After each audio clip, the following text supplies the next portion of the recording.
Hi guys, અમે આવ્યા હતા કાળુજીના ખેતરમાં. તે ત્યાં અમારે બે બંકા નીકળી પડ્યા છીએ ઘેરથી. તે કાળુજીના ખેતરમાં શેરડી લીધી છે અને અમારે કાળુજી કોંજીજી ઠાકોરે ઉપાડી શેરડી અને ખાવાનું ચાલુ કરીએ. શું કેવું થાય કોંજીજી?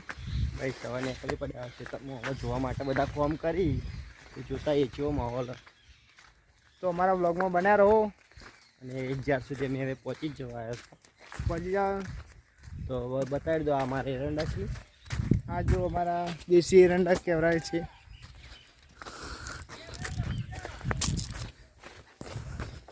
દેશી એરંડા છે દેશી. તો ગાઈસ, આ એરંડાના ડોકા છે. તો ડોકા જોઈ શકો છો તમે. આ બહુ મોટા મોટા માળા આવી ગઈ છે અને જબરી છે માળી. તો તમે પણ એરંડા વાવો અને આવી પેદા કરો એરંડાની કોઠીઓ. હા, શું કહેવું? સોણિયા ખાતરથી વાયેલા છે બધા. આ દેશી ખાતરથી આપણે વાયેલું છે ગાય ભેંસોનું. તો જોઈ શકો છો બધા અમારા મિત્રો બધા કામ કરી રહ્યા છે. તો અમે તમને બતાવશું તે માટે જોડાઈ રહો મારા વ્લોગમાં. હા, તો ગાઈસ માહોલ ગરમ છે અને આ બે બંકા હેડે આગળ તે પહોંચી જ જવા આવ્યો. આગળ માહોલ ગરમ લાગે છે ભાઈ. ગરમ જ છે. મગફળી કઢાયેલી કારણ કરી રહ્યા છીએ. આપણે જઈને થોડી મગફળી ચાસીએ છીએ, મેઠીએ મોડીએ. કારણ કે આગલા બ્લોગમાં અમે મગફળી ભેગી કરવા આવ્યા હતા.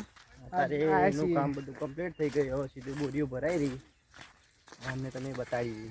તો જોડાઈ રહો મારા બ્લોગમાં. સૌપ્રથમ તો હાય ગાઈસ, તો અમારા તમને સૌપ્રથમ ચેલાજીના દર્શન કરાવી દઈએ. જે ભૂજા થયા એવું લાગે. તો તમે જોઈ શકો છો અમારા કંથી શેરડી ચોરાઈને લઈ જાય તેઓને ખાવા માંડે. તો જોઈ શકો છો એરિયામાં શેરડી ચોરાઈને ફરી. આ છે અમારા ચેલાજી ઠાકોર. તો એમને બતાવી દઉં. મગફળી ભૂસાઈ થઈ મગફળી ખોઈ.